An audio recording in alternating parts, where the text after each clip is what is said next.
하나님 말씀 보셨습니다. 하나님 말씀은 시편 146편 1절부터 2절까지 말씀 보시겠습니다. 구약성경 908페이지입니다.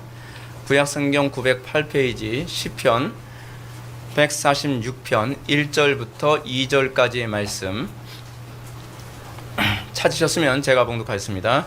할렐루야. 내 영혼아 여호와를 찬양하라. 나의 생전에 여호와를 찬양하며 나의 평생에 내 하나님을 송축하리로다. 아멘. 이 시간은 용어 정리 31번째 강의가 되겠습니다. 찬양이라는 제목으로 하나님 말씀 증거하도록 하겠습니다. 찬양. 교회에서 찬양은 예배에서 결코 빠질 수 없는 요소입니다. 찬양이 예배에서 빠질 수 없는 요소라고 얘기할 때에는 여기엔 중요한 하나의 개념이 담겨져 있죠. 그건 무슨 얘기냐면 찬양은 예배를 섬기는 것이고 찬양은 예배적이라는 것입니다. 그러니까 우리가 찬양을 제대로 이해하려면 사실은 예배를 명확하게 이해해야 되겠죠. 예배가 무엇인지 알아야 예배의 요소로서의 찬양을 이해할 수 있잖아요. 그렇죠? 그래서 찬양의 개념은 반드시 예배라고 하는 이 예배가 궁극적으로 목표로 하는 대상을 충족시킬 수 있어야만 합니다. 우리가 이 소위 제한된 개념 안에서 찬양을 이해하지 않으면 우리는 찬양에 대해서 굉장히 곡해된, 왜곡된, 잘못된 이해를 갖게 될 수밖에 없습니다. 우리가 만약 찬양을 예배라고 하는 궁극적 목적에 부합시키는 데 관심을 갖지 않게 된다면 우리는 찬양을 예배를 위해 개념 잡기보다는 찬양 자체의 방법론에 치우치게 되어 있습니다. 오늘날 우리는 그렇지 않나요? 우리는 예배 가운데 찬양을 하지만 또는 집회 가운데서 우리는 찬양을 합니다. 근데 이 찬양이 예배라고 하는 궁극적 목적을 채우기 위해서 사용되는 수단이라고 생각되지 않으니까 우린 자꾸 찬양이라고 하는 이 하나의 용어에만 개념을 잡으려고 무진장 애를 씁니다. 그러다 보니까 찬양이 궁극적으로 어떤 목적으로 우리들에게 요구하고 있는지에 대해서 굉장히 불분명해져요. 그래서 그러다 보니까 우리는 점점 어떤 현상이 나타나냐면 찬양은 무엇인가 라는 것보다는 찬양은 어떻게 하는 것인가에 관한 것에 더 관심을 갖죠. 그러니까 찬양이 무엇인가? 본질이죠. what. 근데 찬양의 what보다는 찬양의 how에 주로 관심을 갖는다는 거죠. 근데 여러분 제가 누누이 말씀드리지만 how는 항상 what이 분명할 때라야만 규정될 수 있습니다. 그러니까 어떻게라고 하는 것은 무엇을 이라고 하는 것과 무엇이 분명할 때라야만 어떻게가 분명하게 나올 수 있는 거죠. 사실 우리는 그렇지 않나요? 기도란 무엇입니까? 우리가 다음 주에 우리가 살펴볼 게 기도라고 하는 용어인데 기도가 무엇인가요? 라고 하는 그 기도의 무엇이라고 하는 것에 대한 개념이 없으면 자동적으로 어떻게 하죠? 기도는 어떻게 해야 되나요?에 주로 초점을 맞추죠. 근데 기도는 문제는 뭐냐 하면 기도는요. 제가 다음 시간도 이제 그런 말씀을 또 재차 반복해서 말씀드리겠지만 기도가 무엇인지를 모르면서 기도를 어떻게만 관심을 갖게 되면 어떤 현상이 나타나냐 하면 기도는요 우리 기독교만 하는 게 아니거든요. 이방 종교에도 기도를 해요. 그러다 보니까 이방 종교의 하우를 자꾸 갖다 붙이게 되어 있어요. 이방 종교에서는 천주교에서는 이렇게 기도하던데 천주교에서 그렇게 기도하는 이유가 있어요. 그건 목적이 분명하기 때문에 그렇게 하는 거예요. 그들이 기도를 그렇게 하는 목적과 우리가 기도를 하는 목적이 다르단 말이에요. 목적이 다른데 자꾸 방법론을 차용해 오면 어떻게 되죠? 목적이 그쪽 목적으로 따라가게 되어 있죠. 그러면 점점 기독교는 기독교가 안 되는 게 돼버리는 겁니다. 찬양도 똑같습니다. 찬양은 왜 하는가? what. 또 찬양은 무엇 때문에 하는가? 라고 하는 이 찬양의 what에 관한 개념이 불분명하면 찬양은 어떻게 하느냐에 주로 관심을 갖게 되어 있죠. 그래서 사람들이 찬양의 what보다는 찬양의 how, 어떻게 주로 초점을 맞추겠다 보니까 그 결과 찬양은 그냥 자동적으로 타락하게 됩니다. 보십시오. 찬양은 기독교만 있나요? 아니죠. 노래는 기독교에만 하는 게 아닙니다. 우리는 수많은 찬양을 하는 것을 알 수 있습니다. 예를 들어서 우리는 내 감정을 찬양할 수도 있고요. 또는 내가 사랑하는 어떤 애인을 찬양할 수도 있고요. 또는 내가 사랑하는 어떤 이상향을 찬양할 수도 있고요. 찬양은 기독교에만 존재하지 않습니다.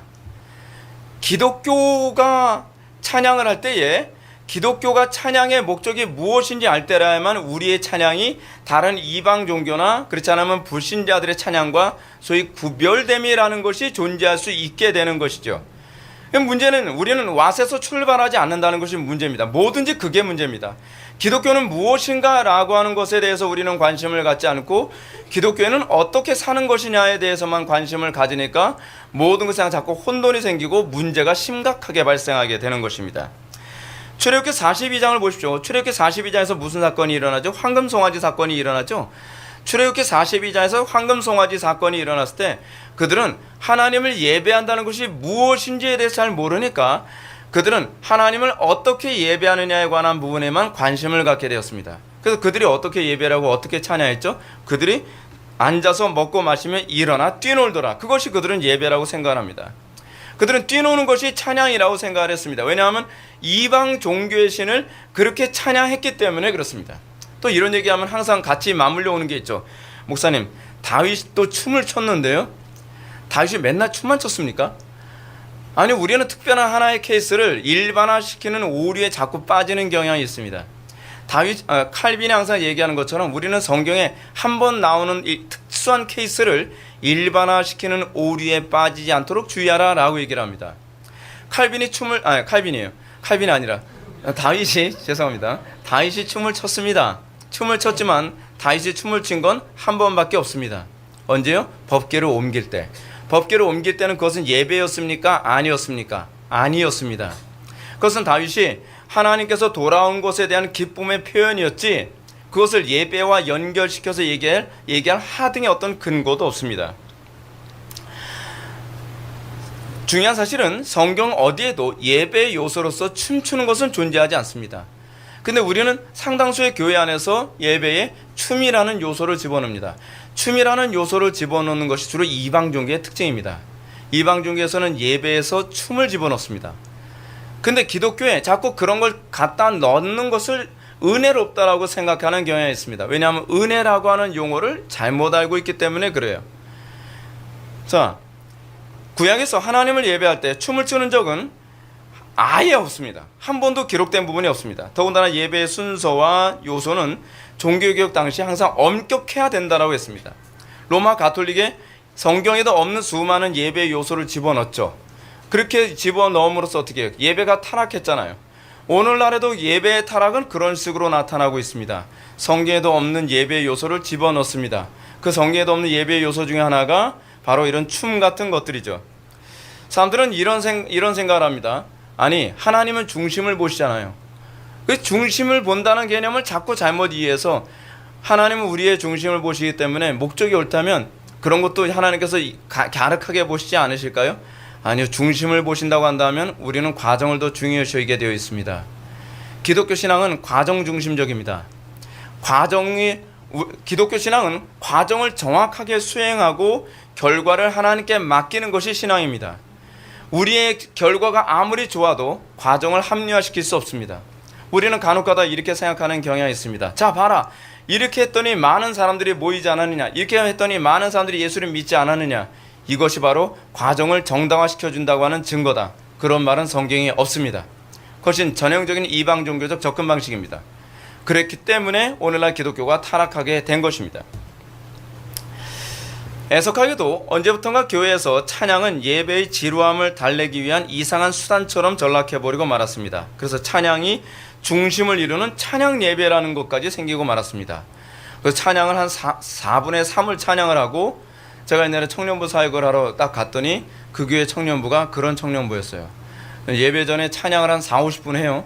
그런 설교는 한 20분에서 15분 짤막하게 하고 정말 은혜롭게 예배를 마친다는 거예요. 도대체 그게 은혜로운 건가요? 그게 은혜로운 건가요? 그래서 저는 약간 오기가 나서 정반대로 했어요. 찬양을 한 15분에서 20분 정도 하고 설교를 1시간은 한 10분에서 1시간은 20분 정도 했더니 애들이 미치기 일보 직전이었어요. 이것이 예배다. 애들은 다 미치려고 그래요. 여러분, 찬양은 교회 행사를 시작하기 전에 흥을 돋우기 위한 그 수단이 아닙니다. 우리는 간혹가다 그런 말까지 나오죠. 준비 찬양.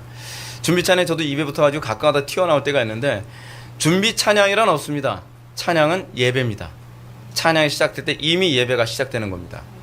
근데 우리는 찬양 무슨 행사를 치르기 전에 뭐 문학의 밤 하기 전에 또는 뭐 하기 전에 사람들이 지루하게 앉아있으면 멀뚱멀뚱하게 하고 있으면 민망하니까 그냥 찬양을 해요. 찬양을 하면서 요즘 뭐 이상한 찬양까지 뭐 교회 안에 예배전에 옛날에 그런 교회 있었어요.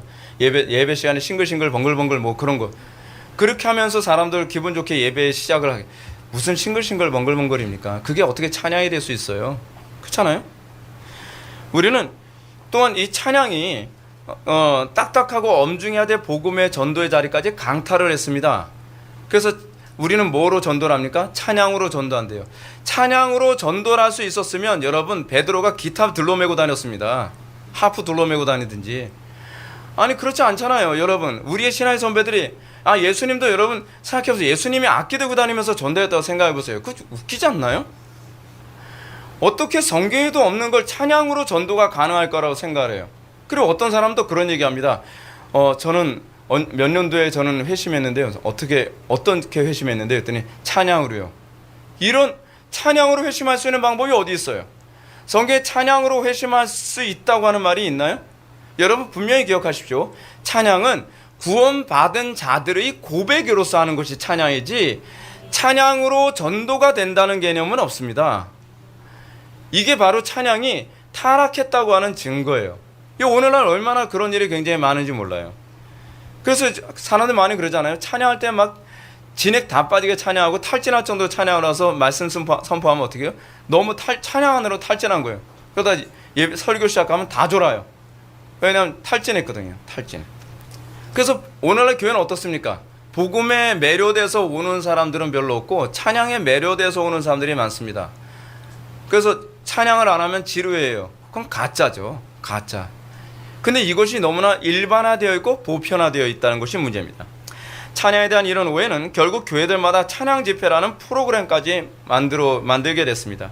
예배가 무엇인지 알지 못하고 또 예배자로서 사는데 아무런 관심도 없는 수많은 청소년들, 청년들이 찬양이 좋다고 정확하게 얘기합시다. 찬양이 좋아서가 아니라 노래가 좋았다고요.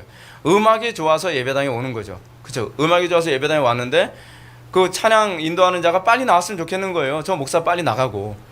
근데 찬양 인도자가 막 할렐루야 오늘 하나님께서 이 자리에 임하셨습니다. 그래서 좋은 목소리 막 찬양을 막 열띠게 찬양하다가 거기서 자 하나님 말씀 보시겠습니다 하면서 또 목사님 따라 저 양반 또 설교 긴 거 내가 아는데 또 나왔어. 그러니까 막 설교 빨리 끝냈으면 좋겠는 거예요. 이거 문제가 많은 거죠. 여러분 보십시오. 이 하나님의 말씀에 대해서 관심이 없고 찬양에 대한 음악에 대한 광적인 열심을 가지고서 교회에 온 사람들이 대부분 나타나는 특징이 뭐냐면 도덕성과 경건성에 상당한 문제가 발생해요. 이런 사람들이 되게 많이 있어요. 여러분들이 잘 알고 있는 많은 찬양 사역자들 이 소위 스캔들 문제 때문에 교회 안에서 꼭 문제가 많이 되죠. 그게 그럴 수밖에 없어요. 이 신앙의 본질은 찬양이 아니거든요. 신앙의 본질이 그냥 찬양은 신앙의 요소예요. 근데 우리는 그쪽으로 기울어 버리고 마는 거죠. 그래서 찬양 예배라는 찬양이 예배의 요소라는 점을 망각하고 찬양의 목적이 무엇인지도 모르면서 찬양을 하고 있다는 것이 문제입니다. 찬양의 목적이 뭔가요? 찬양의 목적. 제가 오늘 여러분하고 그걸 나누고 싶습니다. 그럼 제가 먼저 찬양에 대해서 언급하기 전에 찬양의 목적이 분명하려면 찬양이 예배의 요소라 그랬죠? 그러면 예배가 무엇인지가 분명해야 이 찬양은 이 요소를 벗어나면 안 되는구나 라고 하는 것을 알 수 있겠죠. 그렇죠? 예배란 무엇인가요? 예배란 무엇인가를 제가 다시 한번 좀 생각해 봅시다. 언젠가도 여러분한테 말씀드렸던 것처럼 예배란 하나님께서 그의 백성들에게 이끌어 주신 환경과 사건과 대상들을 하나님의 뜻대로 경작하는 행위예요. 자, 다시 한번 설명할게요. 예배란 뭐라고요? 하나님께서 우리에게 여러 가지 환경 주시죠. 여러 가지 사건 주시죠. 그 여러 가지 대상들 주시죠. 우리 좀 마음에 안 드는 사람을 주실 때도 있잖아요. 그런 것을 어떻게 해요? 하나님의 뜻대로 경작하는 행위가 예배라 그랬어요.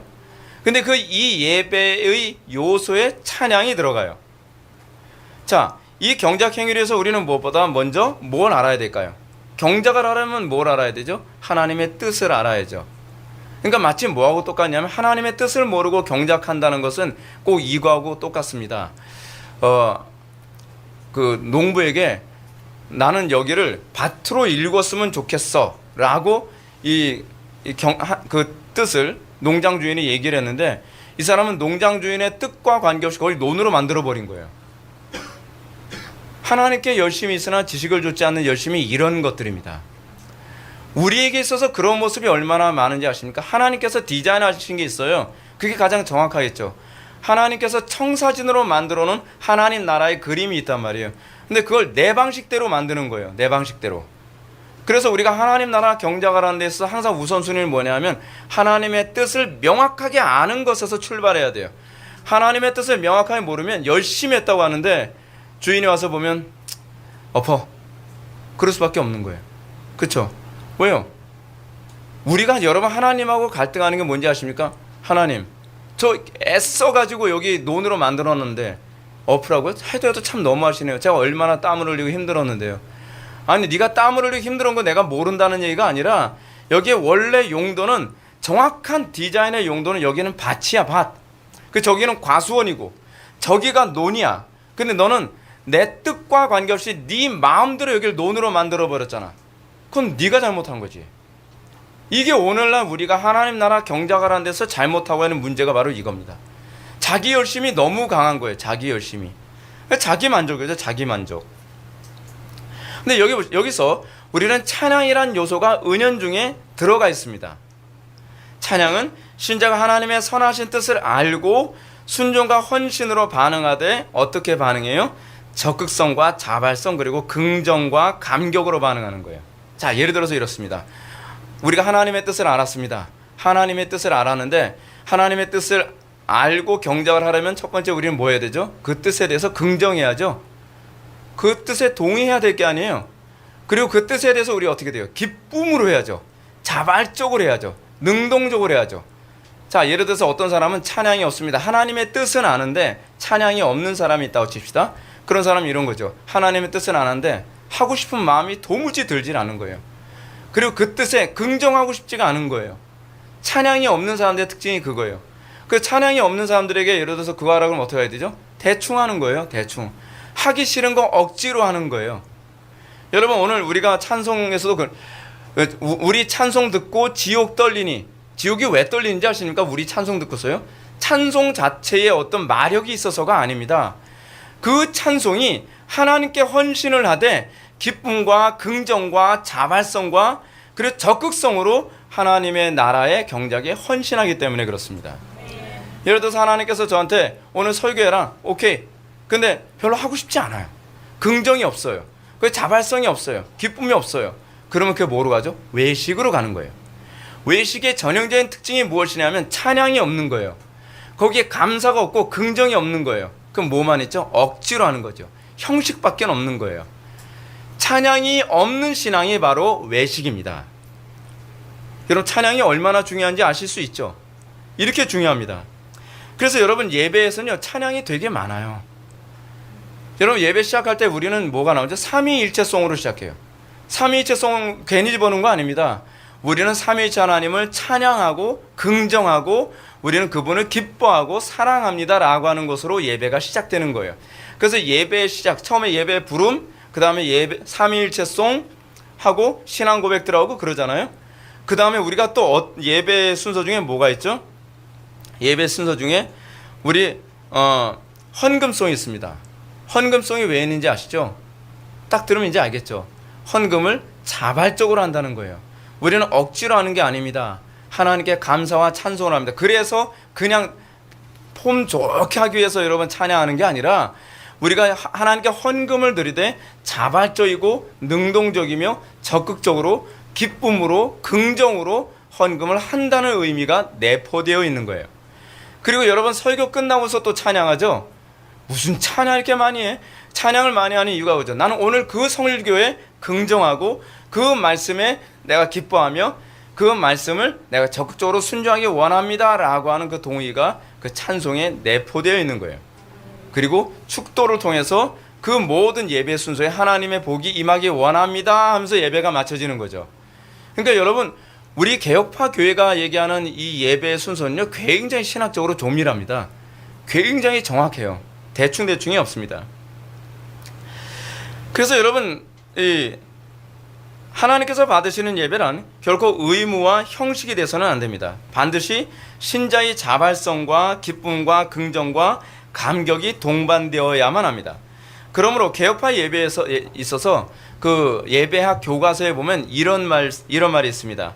하나님을 향하여 그의 백성들이 하나님의 창조 역사, 섭리, 구속의 경륜에 대해서 가장 첫 번째 계획은 뭐냐? 긍정이에요. 아멘으로 받는다는 거죠. 긍정하고 감사하며 감격하고 영광을 돌리는 것이라고 얘기하고 있어요. 그게 찬양이에요. 그게 찬양. 무엇보다 공적 예배에서 찬송을 가장 많은 참석자, 즉 회중 및 집례자가 능동적으로 예배에 참여한다는 것은 매우 중요합니다. 여러분, 찬양은요, 왜 우리 개혁파교에서는 성가대를 안 세우는지 아십니까? 찬양은 우리 모두의 긍정이기 때문에 그렇습니다. 찬양은 우리 모두의 그 감사고 기쁨의 표현이에요. 그래서 개혁파 교회에서 찬양은요, 성가대가 대표로 찬양해 주는 것이 아니라 그건 가톨릭에서 만든 거거든요. 우리 개혁파 교회에서는 성가대를 만들지 않고 회중의 예배 인도자까지도 같이 찬양에 참여해요. 그죠? 왜 예배 인도자까지 같이 찬양에 참여하느냐? 우리는 하나님의 뜻에 모두가 긍정하며 우리가 모두가 감사하고 모두가 기뻐합니다 라고 하는 의미를 내포하고 있기 때문에 그런 거예요. 괜히 성가대 안 만드는 게 아니에요. 그게 다 신학적인 의도가 있기 때문에 그렇습니다. 따라서 모든 하나님의 백성들이 하나님의 뜻 앞에서 자발적이고 적극적이고 또 긍정과 감개의 태도를 가지고 우리가 예배에 참여해야 된다는 것을 여기서 내포하고 있는 것이죠. 그러므로 심령 속에 찬양이 있는 예배자는 그 삶 속에 하나님의 뜻에 복종하되 강력한 능력을 나타낼 수밖에 없습니다.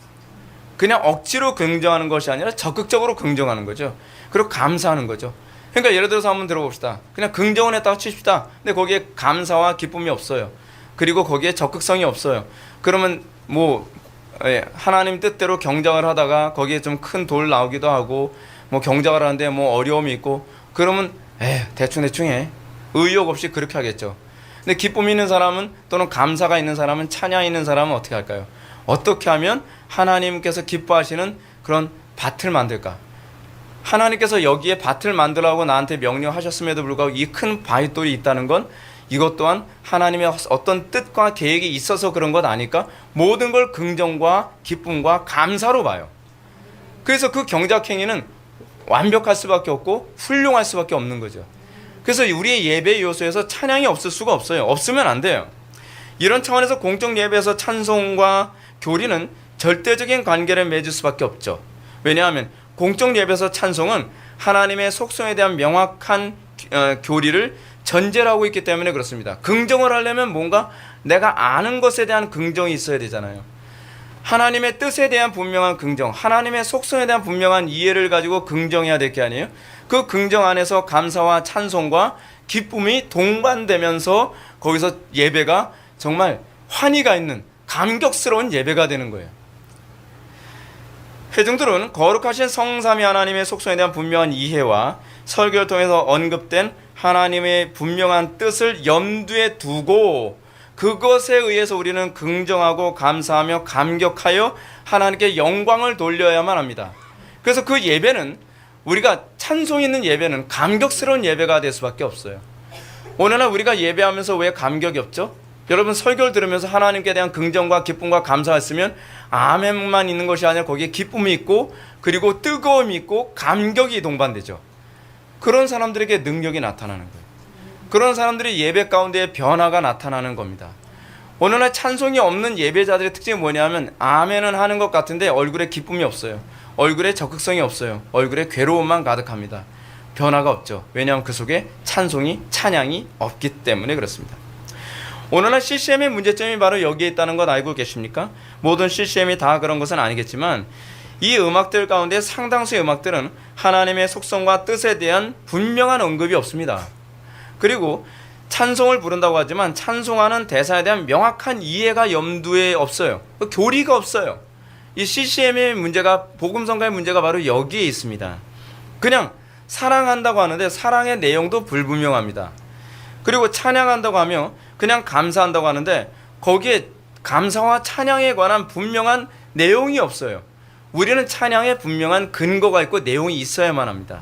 모든 건 구체적이어야 되죠. 어떤 CCM은 아예요 하나님이라는 이름조차도 안 집어넣어요. 당신은 나의 사랑. 뭐 그 당신이 누군지 모르겠어요. 그런 식으로 이게 가요인지 그렇지 않으면 이게 정말 하나님을 찬양하는 것인지 아무데나 갖다 붙이면 다 될 수 있게 그렇게 하는 그런 복음성가도 있거든요. 그런 CCM도 있어요. 이건 아주 잘못된 거죠. 이건 교회에서 절대로 불러서도 안 되는 겁니다. 음악 장르도 찬양을 하는데 심각한 문제가 있습니다. 찬송을 하는 가사도 중요하지만 장르도 못지않게 중요합니다. 여러분, 이 장르가 만들어진 이유가 있죠. 장르는 인간의 어떤 유흥을 위해서 장르가 만들어집니다. 예를 들어서 어떤 사람은 찬송을 하는데 세속적 장르를 끌어들여서 예배 송으로 사용하려고 하는 사람들이 있죠. 예를 들어서 힙합, 테크노, 이거 애시드 음악이라고 얘기합니다. 힙합이나 테크노를 처음에 만들 때 왜 만들었는지 여러분 아시죠? 환각제 사용하는데 환각제 효과를 강화시키기 위해서 만든 음악이에요. 그러니까 힙합이나 테크노를 하는 사람들이 이 음악을 통해서 더 감각적으로 이 애시드, 이 환각제를 사용하기 위해서 대마초라든지 그렇지 않으면 마약이라든지 그거를 더 그 강렬하게 느끼기 위해서 만든 게 그거예요. 교회 안에서 그런 힙합이나 테크노로 사람들을 그 찬양을 한다고 하면 하나님이 그런 하나님으로 이미지화될 수 있지 않나요? 장르는 하나님에 대한 이미지를 드러내게 만듭니다. 그래서 여러분 어떤 찬양, 저는요 이 찬양의 장르를 잘 몰라도 딱 들으면 아 이거 안 좋은 곡이구나 라고 하는 게 하나 있어요. 어떤 찬양 딱 부르면 이렇게 몸이 그렇게 움직여져요. 자동적으로 이렇게 이렇게 움직이면 그 음악 문제가 있는 거예요. 실제로 그 음악의 목적으로 하는 바는 그거예요. 그거 제가 쳐봐서 그런 거 아니에요. 그냥 그렇다는 거예요. 어떤 음악은 그렇게 어깨를 이렇게 움직이게 만들더라고요. 그래서 제가 집회 같은 데 갔다가 가까이 하면 왜 어깨 이렇게 움직이지? 저건 문제가 있는 것 같아. 그리고 여러분 또 뉴에이지 음악을 요즘 교회 음악으로 사용하는 경우가 있습니다. 뉴에이지 음악이 왜 나왔는지 아시죠? 뉴에이지 음악이 원래 뉴에이저들이 마약이나 대마초를 가지고서 명상을 하는데 이거의 부작용이 너무 심하다 보니까 마약이나 대마초를 통해서 명상하는 이 부작용을 해소하기 위해 명상 음악으로 만든 게 뉴에이지입니다. 그래서 이 뉴에이지 음악을 사용하게 되면 사람이 깊이 이렇게 뭐랄까요? 이 우울증 같은 게 빠져요. 여러분 우리가 무슨 생각에 딱 골똘하게 빠지게 할 때 주로 우울증에 빠질 때 그러지 않나요? 그렇죠? 그래서 어떤 엄마가 태교 음악으로 뉴에이지 음악을 사용했다가 자기 아이가 태어났는데 자폐증 환자로 태어나는 경우도 있다는 거예요. 그 정도로 뉴에이지 음악의 폐해성은 굉장히 심각합니다. 근데 교회 안에서 뉴에이지 음악을 그렇게 사용을 해요? 이거 되게 심각한 거죠. 락 같은 경우 락, 헤비메탈, 데스메탈, 뭐 하드락 뭐 이런 것들. 그러니까 여러분 실제로 약간 폭력적인 영화의 배경 음악은 주로 락을 많이 사용합니다. 우리 애들하고도 이제 그 로키 시리즈를 이제 같이 본 적이 있었는데 이게 남자들의 영화잖아요. 이제 로키 시리즈에서 딱 나온 음악을 딱 들어보니까 그냥 대번에 알겠어요. 하드락이에요, 하드락. 그래서 장르를 한번 찾아봤어요. 아니나 다를까 하드락이라는 거죠. 왜 하드락을 사용하냐 하면 폭력적이고 그리고 그런 것을 강화시킨 그렇게 만들기 위해서 만든 거예요. 근데 그거를 교회 음악으로 사용을 할 수 있나요? 하나님의 이미지가 다 망가지는 거죠. 그래서 찬송의 가사와 어울리나요? 전혀 어울리지 않죠. 그러니까 아이들이 찬양을 부르는데 가사는 하나도 기억 못해요. 그냥 음악만 흥얼흥얼 하는 거죠. 이게 이 음악 장르를 사용하는 문제에 있어서 얼마나 신중해야 되는지 알 수 있습니다. 중요한 건 모든 음악은 하나님의 거룩하신 속성을 드러내기 위해 가장 적절한 음악인가에 관하여 신중한 점검이 필요합니다. 물론 그 음악을 사용하면 젊은이들 안 좋아합니다. 세속적인 사람들은 안 좋아합니다. 왜냐하면 우리가 별로 그렇지 않기 때문에 하나님의 거룩함과 순결함과 그런 그 하나님의 신성적인 그 부분이 우리에겐 별로 좋게 와닿지가 않거든요. 자, 이런 차원에서 요즘 개혁파 교회들은 교회 예배에서 시편 찬송을 불러야 한다고 주장합니다. 우리가 잘 알고 있는 것처럼 시편 찬송은 종교개혁 당시 때서부터 불렀던 찬송입니다. 그 이전에는 로마 가톨릭에서는 그레고리안 성가 같은 걸 주로 불렀죠. 그래서 성가대 찬양 같은 걸 많이 했습니다. 예배 개혁 중에서 이 찬양 개혁을 했습니다. 찬송가 개혁을 했는데 시편 찬송을 불렀습니다. 이 시편 찬송에 대한 이 전통을 이어받아서 캐나다 개혁파 교회는 교회에서 시편 찬송 안 부르면 그 교회는 개혁파 교회에서 아예 잘라버리는 그런 교회도 있어요. 그 교단은 되게 엄격하죠. 근데 북미에 있는 개혁파 교회들은 그 요소가 없습니다. 그래서 우리 교회는 만약에 캐나다 개혁파 교회하고 이렇게 하려면 우리 교회가 시편 찬송을 부르든지 그렇지 않으면 그 캐나다 개혁파 교회에 아예 들어가지 못하든지 둘 중에 하나를 선택해야 될 거예요. 근데 저는 뒤쪽을 선택할 겁니다. 그래도 왜인가? 그 이유가 있어요. 개혁파 교회에서 시편 찬송을 이렇게 중요시 여기는 풍토가 여러분 1차적으로는 환영할 만합니다. 굉장히 환영할 만합니다. 그러나 이런 풍토가 너무 극단으로 가는 것도 경계해야 되기 때문에 그래요. 어떤 목사님은 개혁파 교회에서 시편 찬송 안 부르면 그건 개혁파 교회도 아니다, 막 그렇게 얘기를 하시는 분이 있어요. 여러분 꼭 시편 찬송을 불러야만 개혁파 교회일까요? 저는 이 부분에 대해서 동의하기가 상당히 힘들어요. 문제는 뭐냐면 그렇게 주장하시는 분들 중에 상당수의 목사님들의 목회적 현장이나 사고방식이 별로 개혁파적이지 않은 경우가 상당히 많다는 건 좀 아이러니하죠.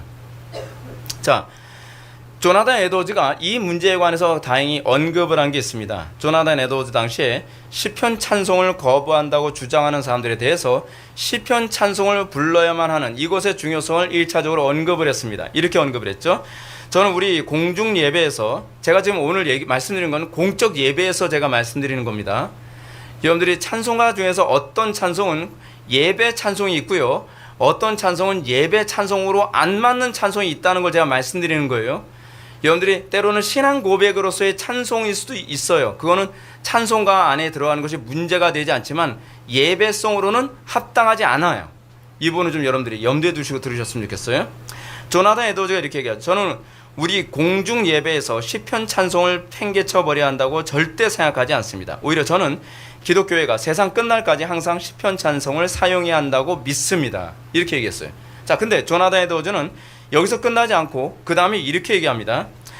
그러나 우리가 꼭 그것만 사용하라는 법을 저는 찾을 수 없습니다. 제가 하나님의 말씀에서 우리가 찬송할 때 성경 말씀만 사용해야 한다는 명령이나 규칙을 찾지 못하는 것은 우리가 기도할 때 성경에 나오는 말씀만 가지고 해야 한다는 명령이나 규칙을 성경에서 찾지 못하는 것과 다를 바가 없다고 봅니다.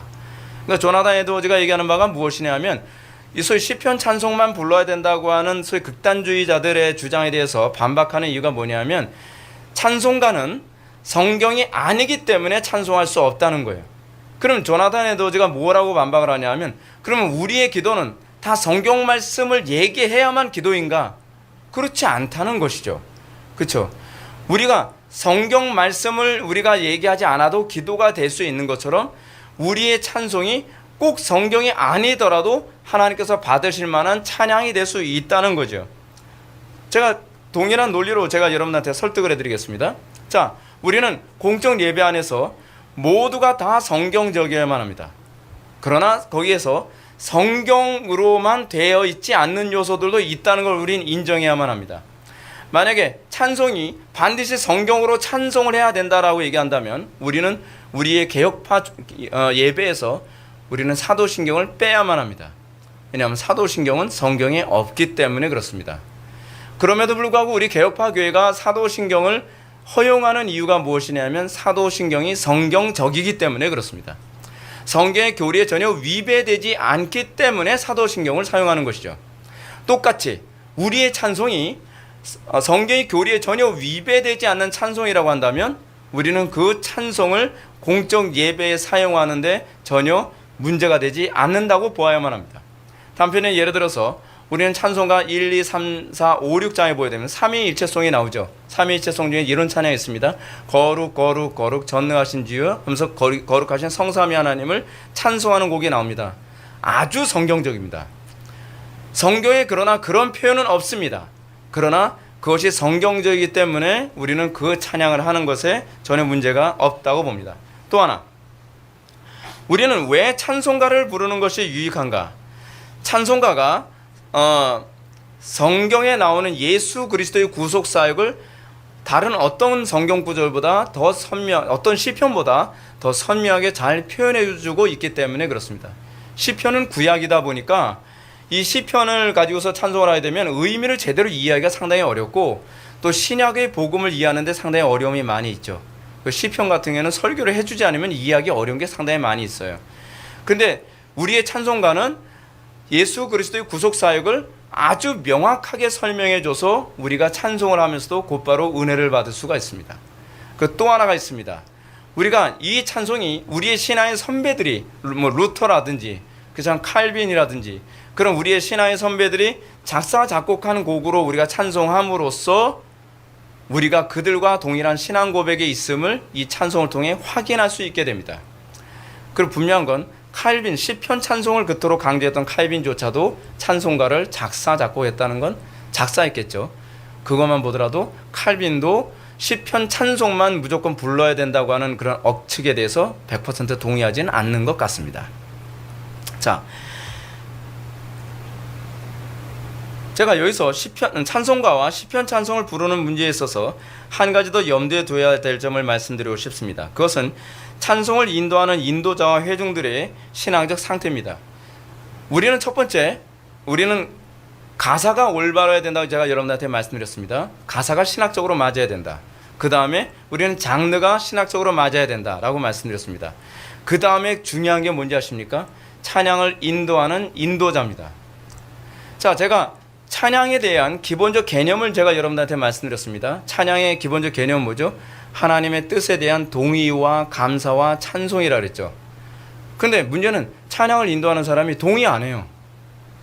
찬양을 인도하는 사람이 감사가 없어요. 찬양을 인도하는 사람이 그거에 대해서 감격이 없어요. 그래서 요즘 찬양 인도하는 사람들이 찬송가를 안 부르려고 그래요. 찬송가가 와닿지가 않는 거예요. 찬송가가 자기의 신앙 고백하고 일치하지 않는 거예요. 동의가 안 되는 거예요. 무슨 말인지도 모르겠어요. 근데 여러분 어떻습니까? 우리가 교리를 배우고 그리고 하나님 말씀대로 순종하면서 살다 보니까 찬송가가 더 좋죠.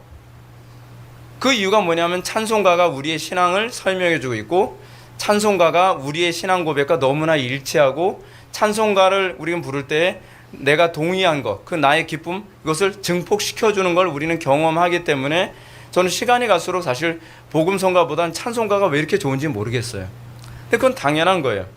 근데 오늘날 상당수의 찬양 인도자들은 이것에 대해서 동의가 안 되는 사람들이 찬양을 인도해요.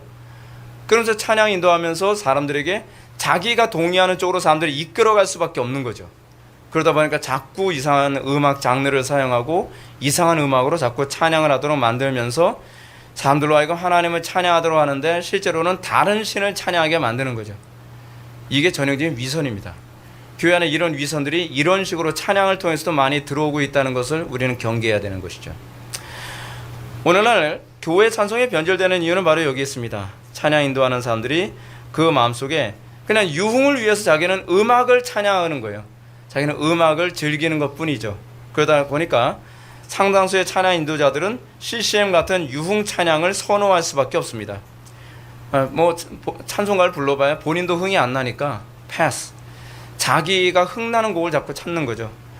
근데 그 사람들이 흥나는 게 주로 어떤 거냐면 세속적 장르로 만드는 음악들이 너무 좋은 거예요. 그러다 보니까 점점 타락해 가고 교회가 전반적으로 타락해 갑니다.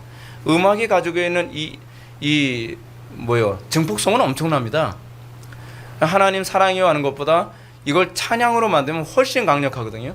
그러면서 많은 사람들이 거기에 매몰되거나 깨져버리는 현상이 나타나는 거죠. 다시 하던 주장으로 돌아갑시다. 찬양이란 단순히 공적 예배에서 노래하는 것을 의미하지 않습니다. 찬양에 해당하는 히브리어를 보면 할랄, 야다, 자마르, 샤바흐, 바락, 아나, 라난, 쉬르, 길, 뭐 다양한 그 히브리어를 사용하는데 여기서요 노래한다는 의미로서의 찬양은 딱 그 히브리어는 두 개밖에 없어요. 아나, 쉬르예요. 아나하고 쉬르 이후에 대부분 찬양한다는 개념이 뭐냐면 노래가 아니라 나의 삶 속에서 하나님을 긍정하고 기뻐하며 그를 높여드리고 그에게 영광을 돌리고자 하는 그런 감사의 표현이죠. 이것이 그냥 공적 예배에서는 찬양이라고 하는 찬송이라고 하는 하나의 부분으로 들어가는 것뿐입니다. 우리 이거 혼란스럽게 생각하면 안 돼요. 우리가 공적 예배의 증폭판이 뭐예요? 우리 삶이에요. 우리 삶의 축소판이 공적 예배예요. 이걸 잘 기억하셔야 돼요. 이걸 혼란스러워 하시면 안 됩니다. 그러므로 우리가 너무도 잘 아는 항상 기뻐하라, 쉬지 말고 기도하라, 범사에 감사하라, 이는 그리스도 예수 안에서 너희를 향하신 하나님의 뜻이시니라 라고 하는 이 말을 한마디로 요약하면 뭔지 아세요? 여호와를 쉬지 말고 찬양하라예요. 이게 바로 그겁니다. 여호와를 찬양하라는 거죠. 웨스트민스터 소결문화 제1문의 표현처럼 사람의 제외되는 목적으로서 영원토록 하나님을 즐거워하는 것, 이게 바로 찬양이죠. 이게 찬양입니다. 찬양을 좀 더 심도 있게 살펴보기 위해 하이델베르크 요리문답을 살펴볼 필요성이 있죠. 하이델베르크 요리문답은 그리스도인의 감사, 그리스도인의 찬송의 방식을 뭐로 요약을 하고 있죠? 기도와 그리고 율법으로 요약을 하고 있습니다. 그러니까 우리가 하나님을 진정으로 사랑하고 하나님을 진정으로 찬양한다면 그 찬양이 뭐로 나오겠어요? 대학교 캠퍼스 앞에 가서 기타 들고 막 이렇게 노래 부르는 거로 나오는 게 아니에요. 율법으로 나오는 거예요. 주의 계명을 지키는 것으로 나오는 것이고 기도하는 것으로 나오는 거예요. 그래서 여러분들이 하나님께 대한 감사와 찬송과 긍정이 없어지면 기도가 막히는 거예요. 기도가 안 되는 이유는 거기에 있는 겁니다. 여러분들이 이게 막히면 자동적으로 율법 준수가 안 되죠. 하나님 말씀대로 순종이 잘 안 되죠. 여러분들 왜 찬양의 능력이라는지 아십니까? 찬양의 능력인 이유는 뭐냐면 그것을 긍정하되 기쁨으로 긍정하기 때문에 능력 있게 순종할 수 있고 능력 있게 기도할 수 있는 거예요. 근데 여러분 기쁨으로 긍정하지 않으면 기도도 맥이 빠져요. 그죠? 찬양이 그렇게 중요한 것입니다. 따라서 이사야서 42장 1, 2절에서 할렐루야 내 영혼아 여호와를 찬양하라 나의 생전에 여호와를 찬양하며 나의 평생에 내 하나님을 찬송하리로다 라고 한 말씀은 구원받은 하나님의 백성들이 일평생 하나님을 찬양하는 삶을 살아야 될 것을 얘기하는 겁니다. 그 찬양이 없이는 결코 우리는 주의 뜻에 경작자로서 살아갈 수가 없어요. 그 긍정이 결코 지적 동의로만 그치지 않고 율법을 준수하고 기도에 투신하며 살 수밖에 없음이 바로 이 찬양과 관련되어 있습니다. 그렇기 때문에 여러분 교회가 성장하고 강력해지려면 딱 세 개의 요소가 완벽하게 구비되어 있어야 돼요. 뭐냐면 찬양, 기도, 말씀입니다. 이 세 가지 요소가 딱 퍼펙트하게 서 있는 교회들은요 굉장히 강력합니다. 이사야서 42장 8절에 보면 나는 여호와 안에 이는 내 이름이라 나는 내 영광을 다른 자에게 내 찬송을 우상에게 주지 아니하리라라는 말씀은 구원받은 신자의 찬양이 얼마나 중요한지 잘 보여줍니다. 그래서 하나님께서는 나는 여호와 안에 내 이름이라고 선언하시는데 이 선언은 하나님께서 자신의 영광을 나타내셨다는 표현입니다. 내 이름이다 라고 하는 건 나는 내 이름을 내 영광을 나타냈다 그 얘기죠. 근데 그 다음에 뭐가 나옵니까? 나는 내 영광을 다른 자에게 내 찬송을 우상에게 주지 아니하리라. 내 영광과 내 찬송이 짝을 이루고 다른 자와 우상이 짝을 이루죠. 하나님께서 우리에게 원하시는 게 뭐예요? 찬송이에요. 찬송이라는 게 뭐예요? 자원하는 것, 기쁨으로 주의 뜻을 추종하고 따르는 것, 긍정하는 것. 내가 원하는 것, 내가 너희들에게 원하는 것은 그거야. 너희들이 억지로 위선적으로 강제로 하는 것이 아니라 난 너희들이 자원하여 긍정적이고 그리고 적극적으로 나를 따르길 원해 라고 얘기하는 것이죠. 신자들은 이렇게 하나님의 이름을 긍정하고 기뻐하며 적극적이고 능동적인 예배 행위를 통해 하나님을 찬송하게 됩니다. 오늘날 이 시대가 찬송을 잃었다는 말은 무슨 뜻일까요? 교회가 하나님의 뜻을 긍정하고 기뻐하며 적극적이고 능동적으로 예배하는 일을 상실했다는 것입니다. 그냥 억지로 설교를 듣고 억지로 예배에 참석하고 억지로 율법을 지키고 억지로 기도하는 거예요. 거기에 무슨 능력이 있겠습니까? 조그만 저항이 있으면 가뜩이나 하기 싫은 것까지 거 잘됐다 하면서 안 하는 거 아니에요? 근데 여러분 우리가 긍정과 기쁨과 감사가 있을 경우 어떻습니까? 아무런 장애와 어려움이 있어도 돌파하게 되죠. 그래서 하나님의 능력이 나타나죠. 그래서 찬송이 넘치는 사람을 이길 수가 없습니다. 이건 마치 군대에게 있어서 사기와 같습니다. 사기가 충천한 군대는 바로 찬양이 넘치는 교회의 모습과 같습니다. 시편 110편 3절은 이렇게 얘기합니다. 주의 권능의 날에 주의 백성이 거룩한 옷을 입고 즐거이 헌신하니 새벽 이슬 같은 주의 청년이 주께 나오는도다. 주의 권능의 날에 교회는 어떻습니까? 즐거이 헌신하게 될 것입니다. 즐거이 헌신할 때 교회는 권능의 날을 경험하게 될 것입니다. 우리에게 즐거움이 없습니다. 우리에게 그 기뻐함이 없습니다. 오늘날 우리가 하나님을 긍정함이 너무 미약합니다. 그래서 주의 권능이 나타나지 않는 것입니다. 사랑하는 성도 여러분, 우리가 주를 기뻐하고 우리가 주를 즐거워하며 우리가 주를 사랑할 수 있기를 원합니다. 우리가 신자가 거룩한 전장에서 결코 기쁨과 이 찬양이 넘치게 된다면 우리는 고된 헌신 속에서도 결코 지치지 아니하며 결코 패배하지 않을 것입니다. 이사야서는 이렇게 얘기합니다. 오직 여호와를 앙마하는 자는 새 힘을 얻으리니 독수리가 날개치며 올라감 같을 것이요 다른 박질하여도 곤비하지 아니하겠고 걸어가도 피곤하지 아니하리로다. 하나님을 예배하는 자에게, 하나님을 찬양하는 자들에게 나타나는 특징을 이사야는 이렇게 잘 얘기해 주었습니다. 예배에 대해서 정의합시다. 예배란 하나님의 거룩하신 속성과 선하신 뜻에 긍정하고 기뻐하며 감사하는 것에 대한 외적인 표출이다. 기도하시겠습니다. 사랑이 많으신 하나님, 우리 속에 찬송이 넘치게 하여 주옵소서. 항상 주의 뜻에 긍정하게 하여 주시고 그것을 기쁨으로 따르기를 열망케 하여 주옵소서. 예수님의 거룩하신 이름으로 기도올렵나이다. 아멘.